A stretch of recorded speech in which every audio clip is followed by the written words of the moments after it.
Swayam Prabha. Digital India. Educated India.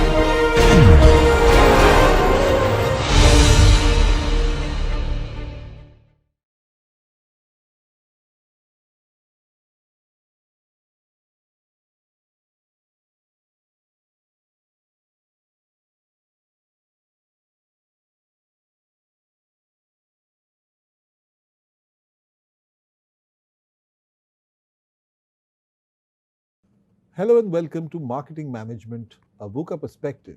We are discussing core concepts and we've reached a certain stage in the segmentation, targeting and positioning journey within that particular fold. I am your friend and guide on this amazing and very enjoyable journey, Siddhi Prad Bhattacharya. While we are discussing the consumer decision making process, we've discussed of how segmentation, targeting and positioning are critical to help drive that particular response from the end consumer as we go forward. Now, these are various aspects which we have been discussing in a vast amount of detail, and we are at a certain stage where we are closing this entire conversation and getting into how all of these frames of reference, what points of parity and what points of differentiation we create, and how we create a strong differentiable positioning in the market helps us gain the trust of consumers and also helps us stand apart from competition, and how future trends of consumerism will actually drive the marketing story as we go forward, which is what we'll cover today. We need to be meaningful in our approach as marketers, and when we speak about being meaningful, we're talking about creating people and tribes of people who band with us as brands. They feel what their needs are have been answered by that particular brand, and therefore they feel the reason and they feel the need to stick with that particular brand because it serves their particular needs and purposes, making for a relatable anchor point. And this anchor positioning helps brands create a unique and faithful following of all these consumers around it. That following is what then germinates further into loyalty and advocacy for that particular brand. So these are the aspects we will be exploring today, where we move into the 7th module of the entire series, and we are talking about the last aspects of referencing, parity and differentiation. The ability to create that amount of loyalty and stickiness and fidelity from consumers for brands is something which is the holy grail for any marketer. And so therefore, building a powerful brand isn't just about creating a logo or a catchy slogan or a jingle or any other attribute in its unique individual space, but the entirety of the exercise. It's about crafting that overall distinct identity, and it helps to form deep connections with the consumers and stand out when other competitors are there in the market vying for that same mind space of the consumer. This presentation explores essential components of successful branding, because you will be needing to push the consumer and the following of those particular consumer sets, those audiences in your direction, and you'll have to start with brand positioning, where business defines that particular unique value and you will be able to hold your own space in the market. We will dive into consumer tribes, getting those followers into one clan, the fierce competitive loyalty that they then derive and they display for you, and understand how these passionate communities will form and rally around the brands and drive that very difficult to gain loyalty which comes from it, is what we'll be exploring. We'll explore narrative building, the storytelling, the things that people hold as dear for that particular brand's discovery, and that compelling storytelling will actually transform a brand from just a product alone into a full-fledged movement for that particular organization. And with real-world examples, case studies and actionable insights, we will equip you with strategies to create a brand that resonates, builds trust and fosters long-term customer relationships. And it is applicable whether it is a startup or an established business. These principles will not only help you sprout seeds and sprout roots into that particular system. They'll help you grow and thrive and grow a brand that not only attracts customers but turns them into lifelong advocates, giving you that much necessary lifetime value that you want from a particular end consumer. So what we'll cover today are various aspects of the entire story, sustainable and viable strategic advantages. You will look at creating and crafting meaningful positioning, creating those tribes and the sense of membership, and finally get into the narratives and storytelling aspects of how to keep them relevant, how to keep them approachable, how to keep those tenets ownable, and some sort of co-ownership which is created with that particular community or tribe. So first and foremost, competitive advantage. We've talked about differentiation. How do we take that differentiation conversation and turn it into a competitive advantage? So it is, when we speak of competitive advantage, it is the unique edge that the organization, the company has over its rivals. And it allows them to generate greater value for customers. It's not just the analytical, factual value that is derived from purchase of a product, but it's also the emotional immersion in that product's experience, in that brand's experience rather. And the key elements to that will be cost leadership, which is the first and most basic layer. Then there are differentiation aspects which we've talked about. And finally, we are focusing on strategies which help build that overarching pyramid. For example, we've talked about Apple in the past. It differentiates through design, innovation and ecosystem integration. That is how it builds that entire narrative, that entire story of why people should adhere to and buy Apple products going further. So what is it that makes an advantage sustainable? Over time, you have to ensure that that advantage stays with you as a brand. So a sustainable competitive advantage is one that is difficult to imitate or replace. You constantly are able to gain the benefits of owning that particular positioning, owning that particular kind of sustainable advantage, so that people keep coming to you. It is something which does not quickly die out. Consumers have that inherent need, and it is a constant need which can be fueled for the visible future. Here, key characteristics of what will form from are valuable, so customers definitely want it. That is what you want first and foremost. Second part is that it should be rare. Not many people will be able to replicate what you are creating. The third thing is that it is inimitable. So people can't just take what you are doing and copy it and say, hey, me too. That won't happen. You have to ensure that your differentiation, your advantages stay inimitable. And finally, non-substitutable. So what if somebody gets a different advantage and says, hey, don't take advantage A, take my advantage B. That should not be the case. You should not be easily replaced. You should be the viable and most prominent advantage that consumers can gain. So that is typically where it comes from.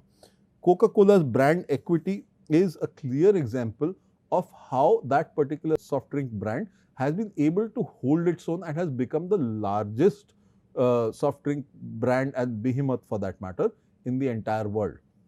Apple also has similarly kept its technological advantage and therefore the kind of profitability which it drives from the complete passionate followership that it gains from its communities. People who have used Apple swear by it and they stick with it. And people who do not like Apple, they don't come close to that brand because they're happier using Android and various other offerings. So there is a clear differentiation also. And it segregates the audiences and keeps those who are interested close to that particular brand. Now, when you look at sustainable competitive advantage, what are the pillars? How can you break it down into various subparts and ensure each of those subparts are problems you can solve to solve the larger problem at hand? So cost leadership, this is the first thing that you must solve. You have to compete better on price. When you're talking about competing better on price, it's not necessarily the fact that you have to give the lowest price product, but you are actually looking at create value at a price point. You may end up being costlier than most other offerings in the market, but then the perceived value of what you have created and are offering at a certain price point, it should make sense with the consumer's intent of resolution. They must feel that they have paid money and are satisfied with what they have received at the end of the day. The second part being differentiation. So here again, you're offering unique value, stuff that nobody else is giving. You and only you are able to give that unique piece of value proposition which keeps you standing in front of competition. The third part is obviously innovation.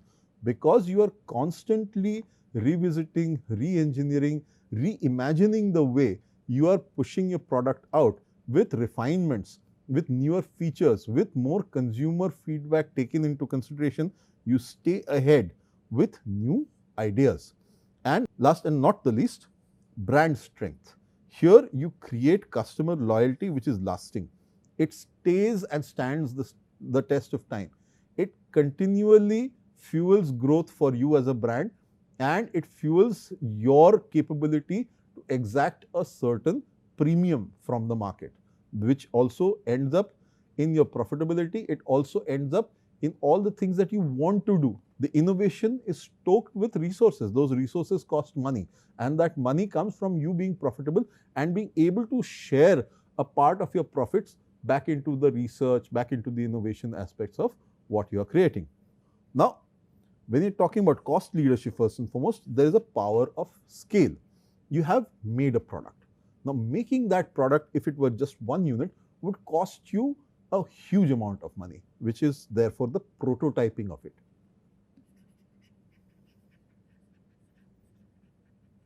But once you've prototyped it and people have approved of it, and you're now making it at assembly level scale, and you're making it for a large audience, your initial investment of setting up a factory or setting up an industry to produce it at scale is going to pay dividends over a longer period of time, because you can make it in bulk, sell it to wherever you want to whosoever you want to, and then keep getting the money for that with a fixed investment and minimum incremental costs, which would be raw materials and such. But the basic prototype, once received well, will get you that kind of input value. So therefore, the definition here is achieving the lowest cost structure in the industry for what you are providing as a product. The example here would be probably Walmart's supply chain, because its efficiency allows it to offer the lowest prices whatsoever. How this is sustainable is because when your large economic scales come into play, you've got supplier leverage, because you're taking so much of product from your suppliers that they give it to you at a very, very large and solid discount. And it also adds to your operational efficiency, because you have picked it up and now you're free to manage this stock wherever your depots are, wherever your selling points are. You're able to manage where demand lies and move your product around accordingly. That gives you that certain amount of control over the inventory and stock. Hence, it also helps you calibrate the kind of cost you're going to attain from that particular product set. Similarly, when we talk about differentiation, you stand out from the crowd. Here, what you do is you provide unique products that nobody else can provide. And similarly, you can also provide services and command the higher prices, which we call premiums. Why are these premiums important? Today, if you give it at a very, very basic price, you're not hedging enough for a rainier day. Why? Because volatility in the market,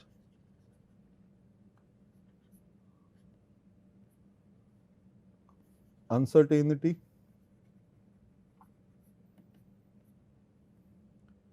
complexity of new world problems, and ambiguity of what is going to happen in the future.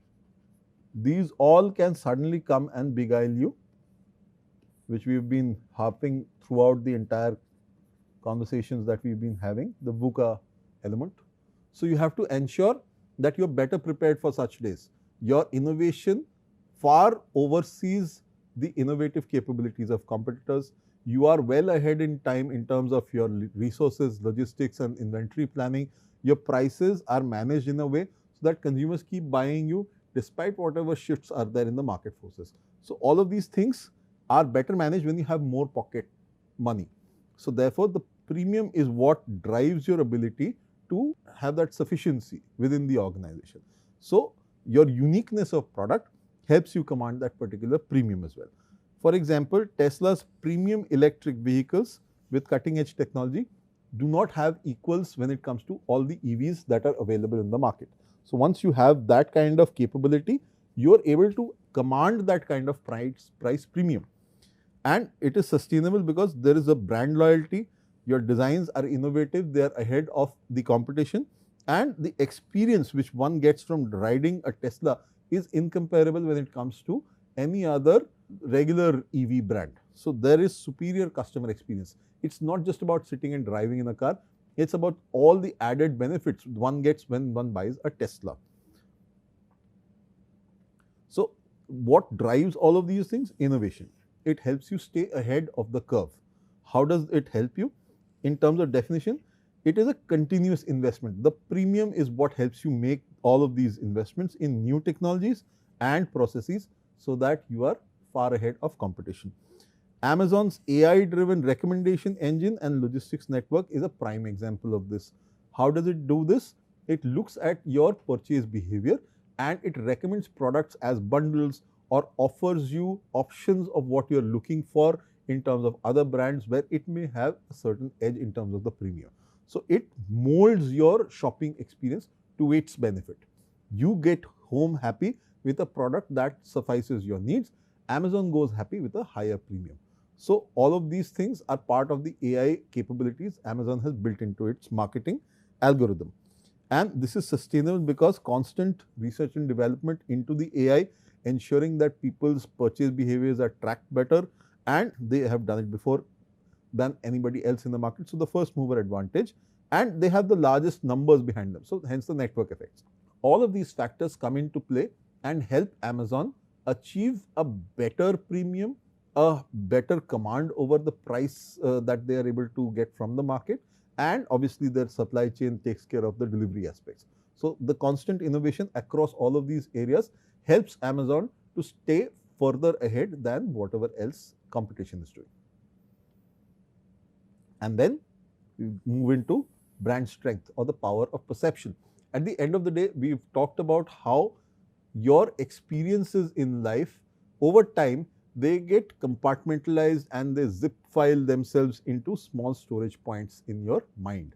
When that happens, what typically happens is you tend to remember the kind of experience you had and not much of the exact factual details of the entirety of the experience. But if it is a positive experience, your perception overall is positive towards that particular experience, and therefore the brand or the individual involved in that. And hence, the power of perception is very strong in the entire case of decision making. So building a brand that consumers trust and prefer is first and foremost the charge of any marketer. And hence, you will see brands like Nike, which have driven their brand identity through emotional marketing and used athletes for endorsements, is something that they have done it to the T. And they have ensured that people adhere to that particular kind of support which they have received from all these quarters. Now, this is sustainable because emotional connections are built, it registers in your mind, you create a certain hope of a lifestyle. You are a fitter person, you run well, you are able to manage your affairs better, and so on and so forth. And that's the lifestyle which is a promise, which is an athlete's mindset going to work for a regular Joe. And therefore, there is consistent messaging. It always talks about that one particular goal which means a lot for every person who is invested and wanting to reach that particular stage in life. So these are aspects which help build that story for the particular brand, and they effectively result in customer loyalty. So why customer loyalty matters is obviously something which does not need any introduction. It matters because loyal customers provide first and foremost repeat business, because they will not buy from you only once. There is a whole lifetime value which they will exhibit for the particular brand, and what you get for free is word of mouth marketing, because they will bring more of their kind who associate with them and listen to their points of advice into the fold and get them to also buy from you. So hence the entire thing moves in your favor as a brand. Starbucks' loyalty program keeps customers engaged and keeps them coming back to the store for more, and therefore it becomes sustainable because customer experiences, rewards programs, and personalization, because you can personalize the kind of coffee you're having at Starbucks. You can create your own blend of coffee. That is something which also finds favor with consumers because they feel that they are collaborators in the brand story.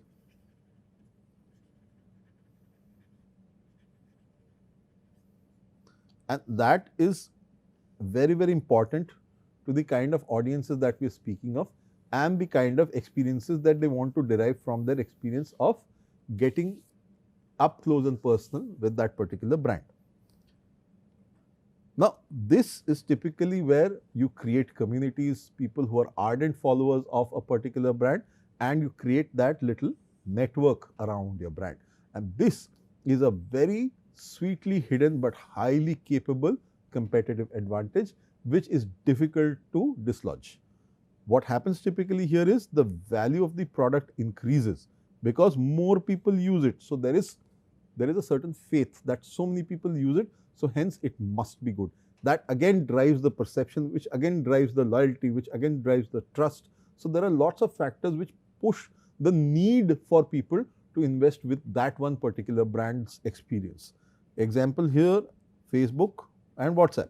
More users coming on board means that there is better engagement, and Facebook and WhatsApp both have become ways of reaching out to more people. Hence, it also provides a certain community which is ready to receive from whosoever is sending messages out. Hence, all the more reason to be available. Add to this Instagram as well. And together what they have done is they have created a meta out of it, which is the larger umbrella offering. Everything is intertwined, enmeshed, and works in sync with the next item. Now, this is sustainable because it is hard to replicate. You cannot get so many different kinds of approaches with so many different kinds of platforms to offer it over, and with such different ways of increasing your critical mass when it comes to reaching out to a community of people. And most often than not, there is replication of these people on various platforms. What happens because of that is you have increased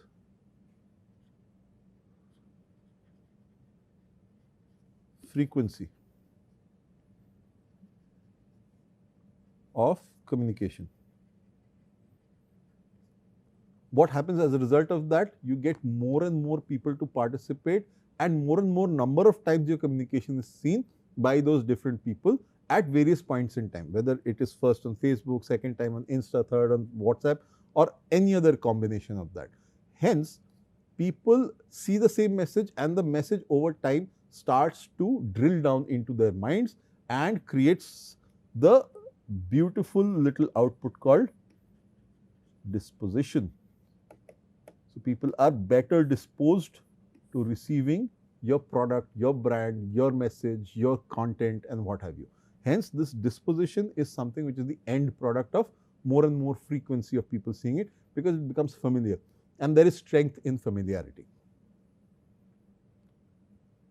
So, yes, we've all heard of the first mover advantage, but there is something which is equally strong as a fast follower strategy. Now, this typically happens is when somebody has invented the wheel, you make a better chariot to go with it. You put the axle between two wheels, put a basket on top, sit in it, and yoke up a horse or a cow or a buffalo or what have you, and you're able to move things, you're able to move people, and you've done a better representation than the original inventor of the wheel. So, this typically gives you a fast follower strategy that gives you better advantage of using what has been created. So, while this may be invention, this typically is innovation, and any marketer worth their salt will always go for innovation first. Innovation is the best way to ensure that you are constantly looking at consumer problems to solve, solving them better than most others, and being able to talk about it with consumer voices joining yours so that you are heard better and you're believed more. That typically gives you the ability to go into the innovative space. First movers, typically being the pioneers in the market, may have all the learnings. They may fall, they may falter, but you don't need to succeed by failing yourself. You can look at others' failures and learn. So therefore, although there are examples which are also epic in their achievements, Netflix for example, they are the big guys when it comes to streaming. They did have a downturn, but they're back again and at it. You have a fast follower advantage where you learn from the first movers and improve on their model. For example, search engines. Very early on, Yahoo had its own, Alta Vista had its own. These were very big names when it came to search engines at that point in time. But along comes Google, where crawlers learn to do it better. They use something called page ranking and indexing, and they use the metadata of web pages, and they create the better version of the search engine. They also create better crawlers to sift through all these web pages in the internet, and that is how they create a better output in terms of Google as a search engine. What will pip them, of course, is AI, because now AI does quite a bit of the searching. If you search nowadays, you will first and foremost see an AI response. So AI is coming up in a big way. Also, people are shifting away from the typed search experience to the voice search experience. So hence, the ability to parse whatever is being spoken into usable language, which can be then used to quiz whatever there is available on the internet and come up with an answer, is going to be the next stage of evolution and the innovation aspect of something which already exists in terms of search. So now, when you create something, you have intellectual property and you've got patents to it. These help you because they protect your unique inventions and keep your competitors at bay while you derive benefit out of them for a certain fixed amount of time. Pfizer's patents on blockbuster drugs are a good example of the same, and this is sustainable because there is long-term exclusivity through legal protection for whatever you have invented. And your entire delivery model also becomes a very, very strong competitive advantage for you, because supply chain is ensuring that not just are your products known, they're also received the moment somebody is asking them on the internet. So this typically helps people get their products out there for people to receive them when it matters the most. So this matters because a robust supply chain ensures efficiency and cost savings for the manufacturer. Example here, Zara's fast fashion model allows for rapid trend adaptation and keeps their trends in the limelight. And so people always go for the new available style that is available at Zara. And this is sustainable because integration of technology, supplier relationships which Zara has, and the logistics that they follow is something which keeps these particular styles coming in and out. And once you've missed a Zara style, it will never come back in the store. That is the urgency also which gets driven. And hence the sale at Zara always keeps going higher and higher.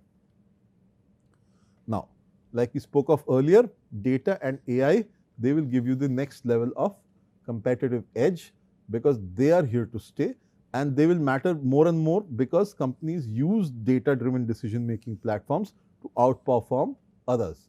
They are going to pick up inputs. We have discussed how omni-channel plays out.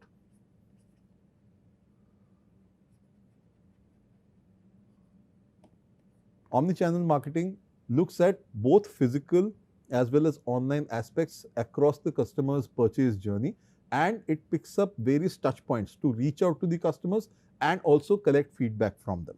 And the better you are at this, the higher your chances are to outperform others. Google search algorithms and ad targeting ensure that they follow you around when you're searching and have displayed a certain amount of disposition.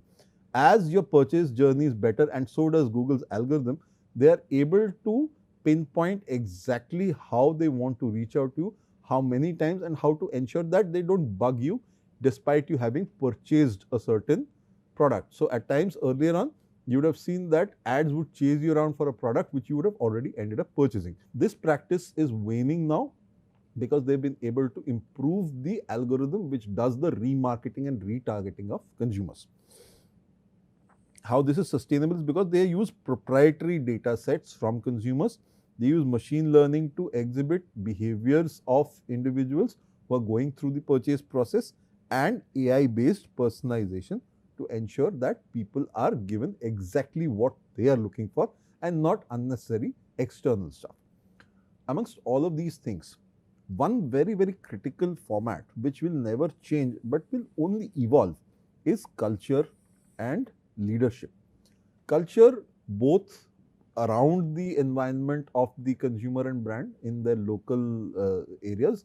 So when I say local, it could mean up to a country as well, because that culture is something which is followed there. At the same point in time, it's the culture within the organization that actually houses the brand, and the leadership which has the vision to drive that particular brand forward. All of these things are factors that invisibly work in the favor of the brand going forward or losing ground. A strong culture attracts and retains the top amount of talent and ensures that consumers are well served.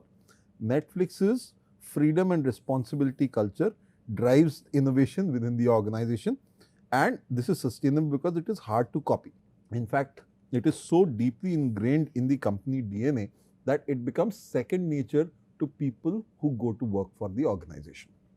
And then there are market forces. When we speak of market forces, you see regulations, legal barriers, etc., which the organization must prepare for. Companies that navigate regulations well have a significant edge. For example, Uber always had struggles versus local taxi laws. India is a very prime example of that, and Uber has taken a lot many hits for this. If you notice recently, their auto rickshaw variety of rides in India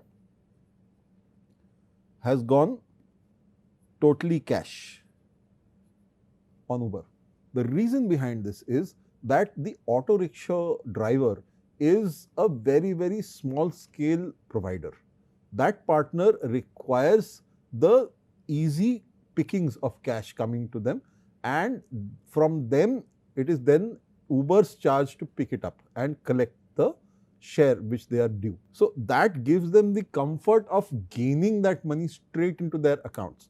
And although there is some amount of pilferage, there is also the benefit which Uber provides as a platform. So it is a trade-off, but it is something which over time, as a law of averages pans out, it finds more takers because that sense of being in control for the driver partner is immense for them to stay on the platform. This is sustainable because legal expertise and compliance frameworks are there, ensuring that the money pilferage is limited.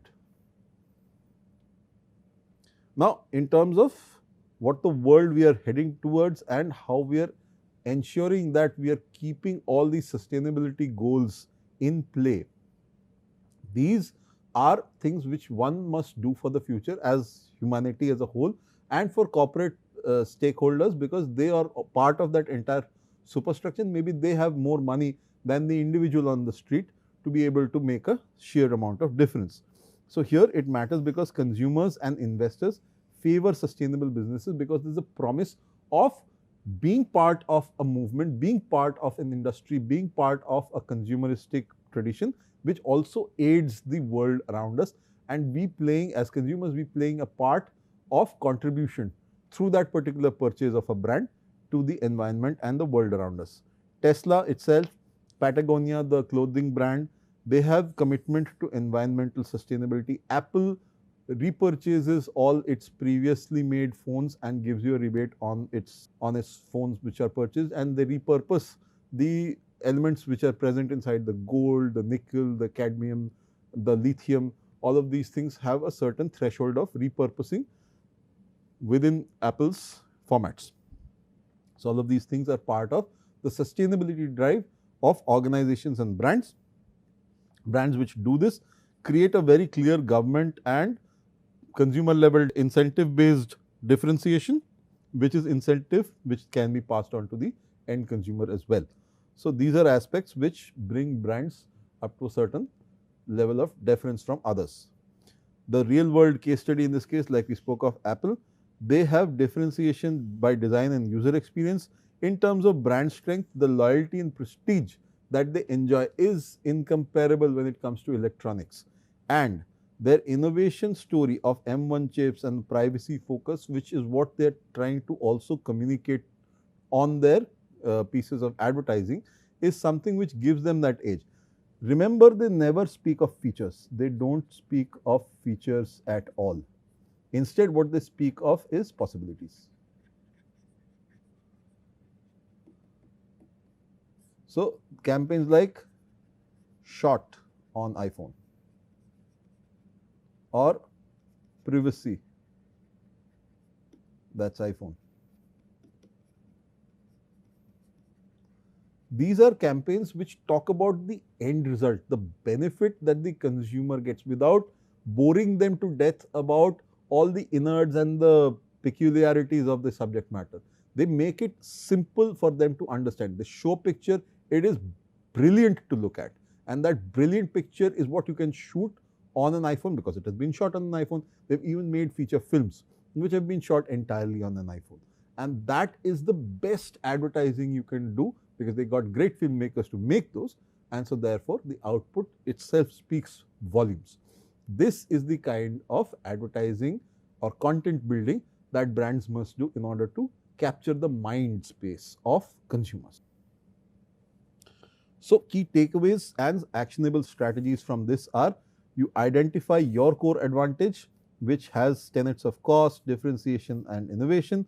You build strong customer relationships and brand equity so that they keep coming back to you, and you invest in innovation, technology, AI and proprietary systems so that nobody can replicate what you are doing and nobody can become a me too.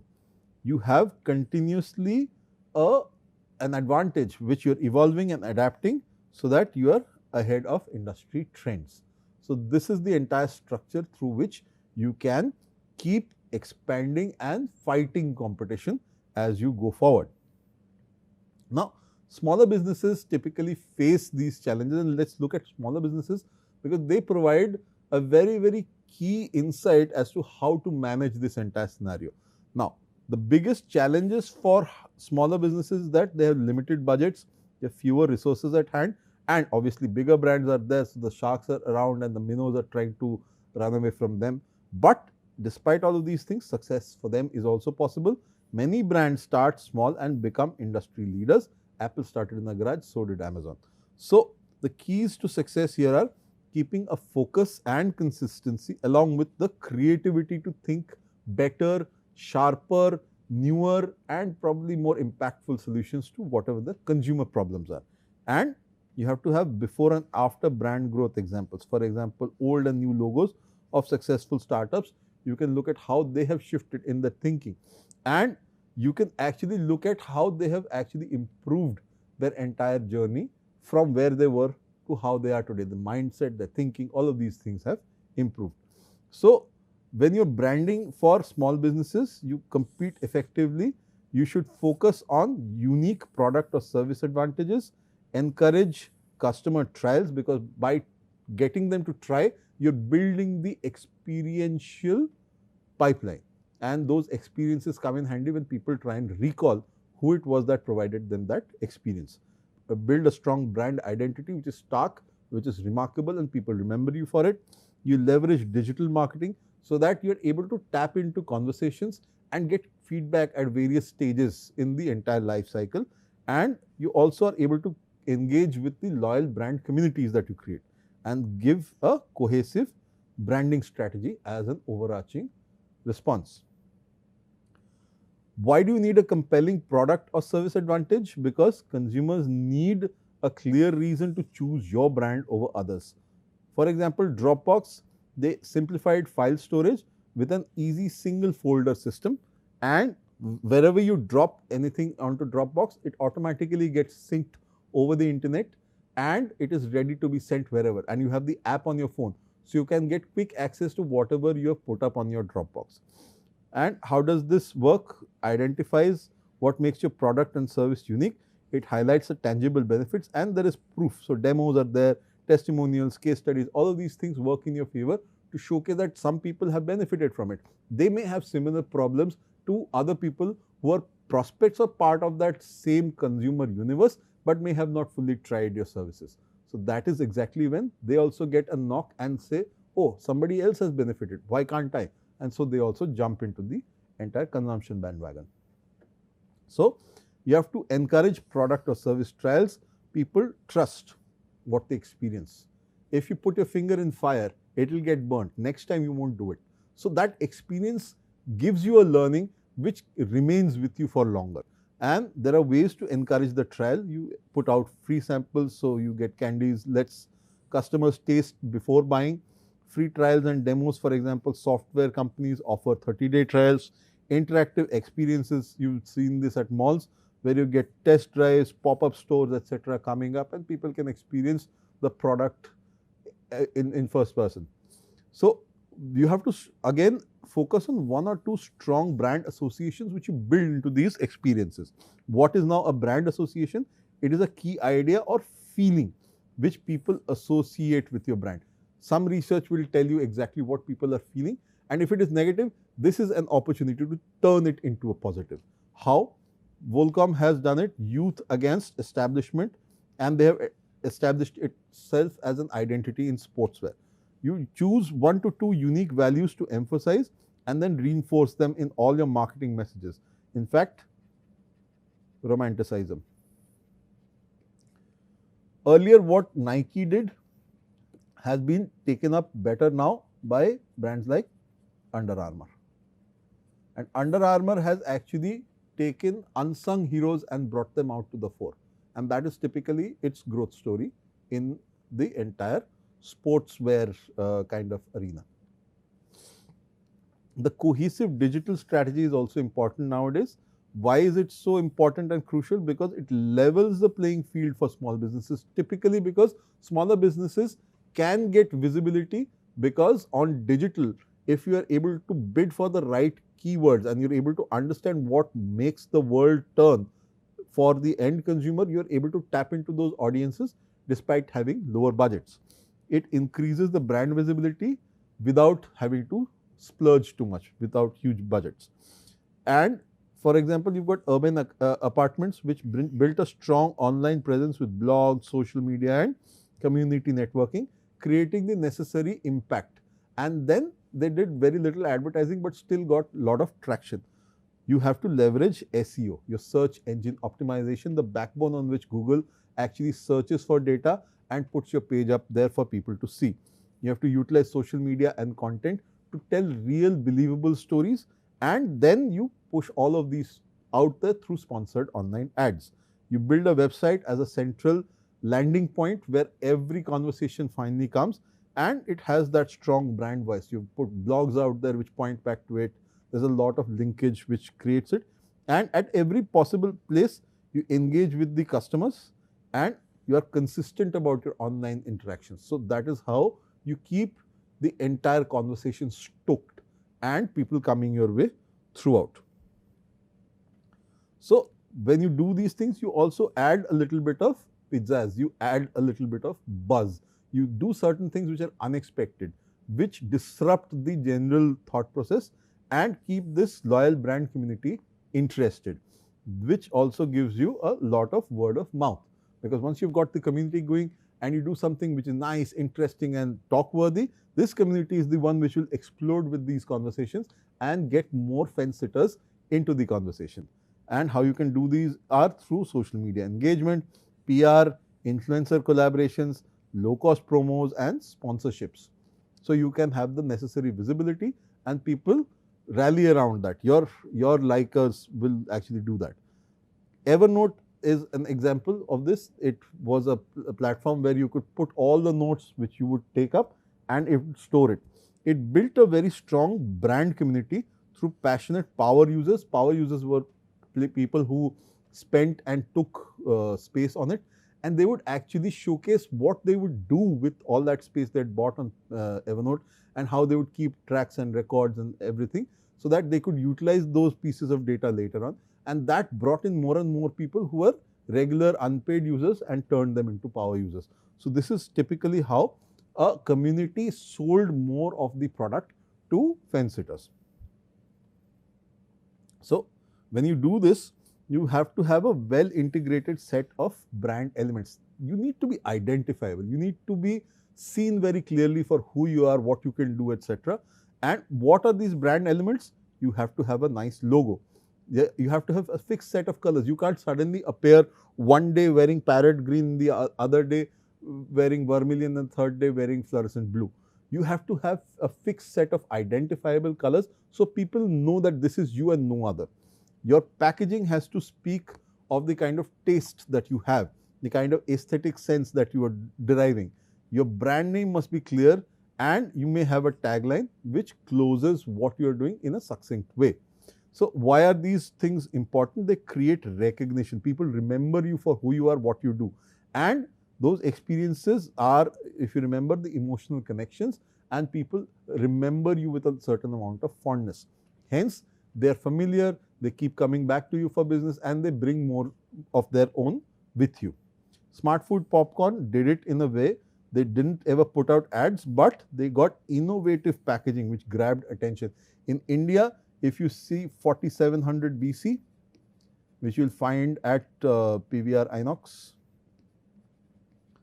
they have done this way with excellent packaging, and they have got people to follow their gourmet popcorns inside the cinema theatres. They are very highly priced, but people who are avid followers of popcorn and movies, they go for this particular variety inside Inox. Now, best practices in this case would be to keep brand elements memorable and meaningful, and ensure that you have consistency across all materials. Now, you also have to create secondary associations. Now, primary associations are all that is available, easy to see, etc. But what are secondary associations? Interesting stuff. Leveraging other people, places, brands to build credibility, referential value. So, secondary references give you referential value. How does this create something which works in your favor? Smart Water and Vitamin Water used celebrity endorsements, for example, 50 Cent, Jennifer Aniston, Tom Brady, to boost brand recognition. You can do these with celebs, with events, with influencers. You can choose a variety of things available. You can do limited edition merchandise. A variety of ways exist through which you can actually invoke a little bit of secondary association. How do you use this? You partner with influencers, associate with a cause of or event, get third party endorsements, you put out something which is limited edition merchandise, you create a memorable experience. Long story short, this is what you have to do. And this memorable experience helps your community of followers remember who you are, what you stand for, and why they want to associate with you. So, there are key takeaways in this way for small business to brand themselves. Identify your brand's unique advantage. You must think very hard to create a unique advantage which you can hold out there in the market. You have to encourage trials, because trials lead to experiences, and real experiences lead to testimonials, followership, and word of mouth. And then you have to focus on one or two key brand associations, so that there are certain lateral associations which help you also thrive. Then you create impactful online presence which helps you keep the conversation going, ongoing level at the online space. You create and foster a community. Online is the best space to have it, and you create enough opportunity for word of mouth marketing, and you use strong identifiable brand elements and secondary associations. All of these things point towards you as a central feature. And when we have communities at the end of the day who we are pushing all of these information pieces towards, you get your consumer tribes. They are the final receptacles where all of this information and all of the interactions are going to land up. Consumers no longer just buy products. Remember, they identify with brands, align with their values, and bring on that lifestyle they are promising or projecting into their own lives. So, therefore, you may ask, what is a consumer tribe? It is a group of people emotionally connected by a shared interest, belief, or passion for a certain brand. It goes beyond just demographics. Tribes are built around beliefs, interests, and identity. All of these things are emotions. And all of these things require experiences like what we have discussed so far. So, these are critical things to remember. And examples are Apple users who believe in innovation and exclusivity, Harley Davidson users who believe in freedom and brotherhood, Nike athletes who believe in motivation and self-improvement. Enough number of brands have been able to carve out these positioning-led, very, very clear belief areas, which helps the entire community or tribe to rally around. And that is how the segmentation, targeting, and positioning aspects move out and get into the narratives aspect. Consumer tribes are critical for brand loyalty. They create strong emotional bonds, making customers more likely to stay loyal to the brand, advocate for the brand, which is through word of mouth, and engage with the brand beyond just purchases. They talk about it, they flaunt it, they think about it, they converse with other people, they debate about it, they in fact at times go to war about it over obviously Twitter and media and what have you, but they also participate in community events, forums, and social media as well. And they provide a lot of data because they want to share what they are doing with the brand. And 92% of consumers are expected to have trust peer recommendations over brand advertising, which is where the word of mouth is working in your favor. And brands with stronger communities see 30% higher customer lifetime value, which is what we've been always speaking of, the lifetime value. This is critical. You don't want to sell only once. You want to sell them repeatedly over a certain lifetime of experiences. That is critical for the benefit of any brand. And what is the psychology of tribes? Why people join these tribes? People crave belonging. They want to be seen as part of a larger, formidable group. Tribes fulfill this need by offering shared values and purpose, and there are key psychological triggers which help people to participate. There is a certain identity which people associate with and brands have, and that's a reflection of who they are as people. There is social proof, so they see others engaged with a brand and therefore it increases their trust in it. Rituals and traditions are there, so they can do these rituals and feel safe because they feel that they are participative and included in that particular sense of brand. And this exclusive set of rituals are known only to the people of that particular community. So, they don't include others from outside of the brand. It's a sense of ownership. And finally, that leads to narrative building and storytelling, where emotional narratives strengthen the bonds that people have. So, this is typically exemplified through Harley Davidson, one of the iconic ones, and they have the power of the tribe. They nearly went bankrupt in the 80s and built itself from scratch.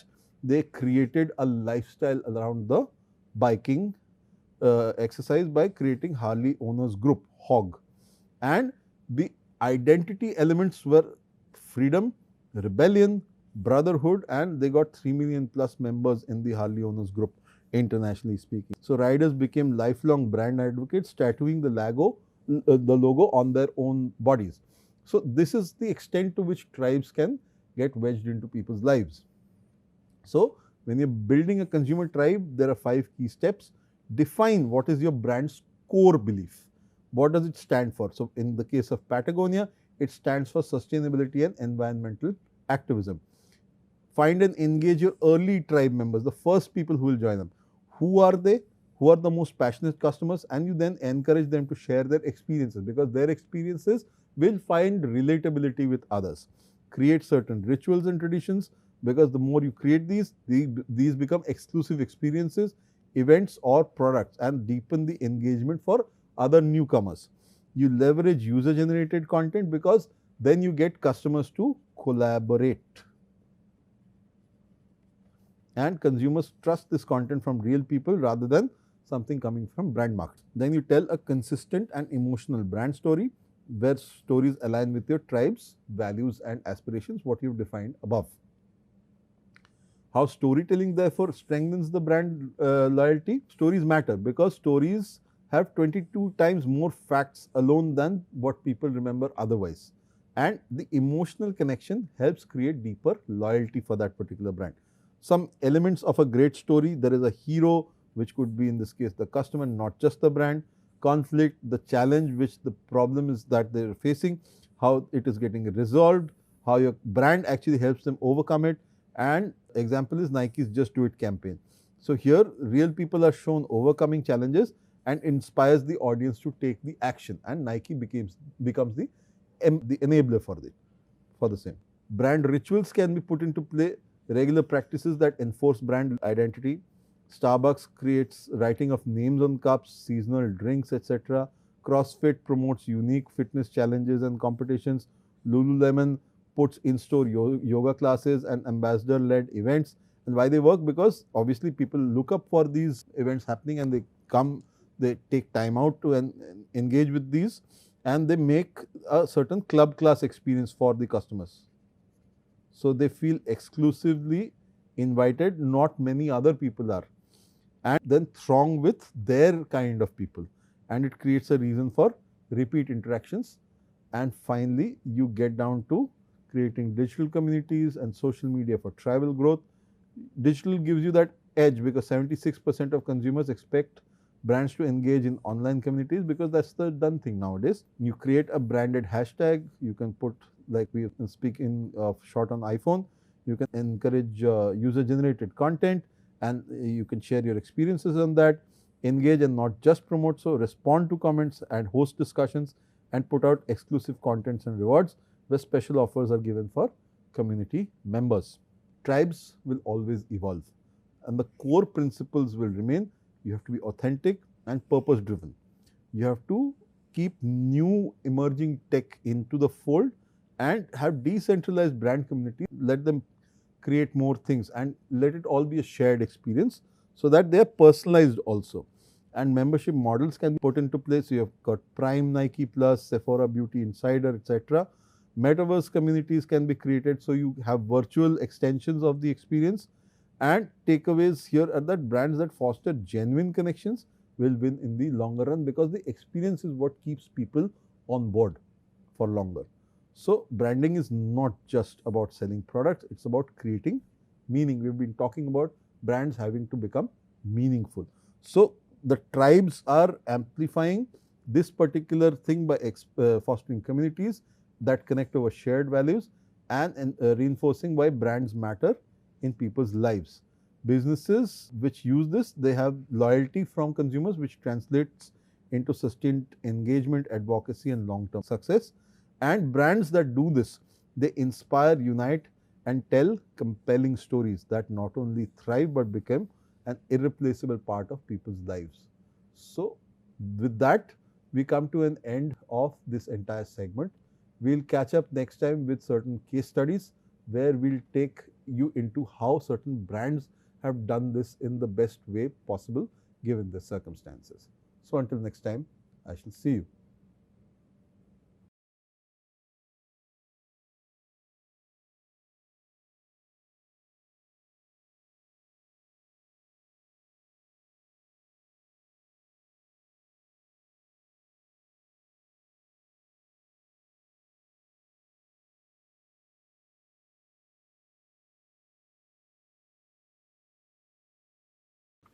Hello and welcome to this piece of literary snippet. We usually know William Shakespeare as the most revered figure in the history of English literature. But we often tend to forget that he has also been one of the most hated figures in literature. And here I'm not talking only about those boys and girls who have to memorize long sections from Macbeth or King Lear or Julius Caesar before they can go and sit for their school or college exams. But I'm also talking about people who are themselves quite famous authors. Tolstoy, for instance, considered the writings of Shakespeare to be, and I quote, crude, immoral, vulgar, and senseless. George Bernard Shaw absolutely loathed Shakespeare, as he did Homer.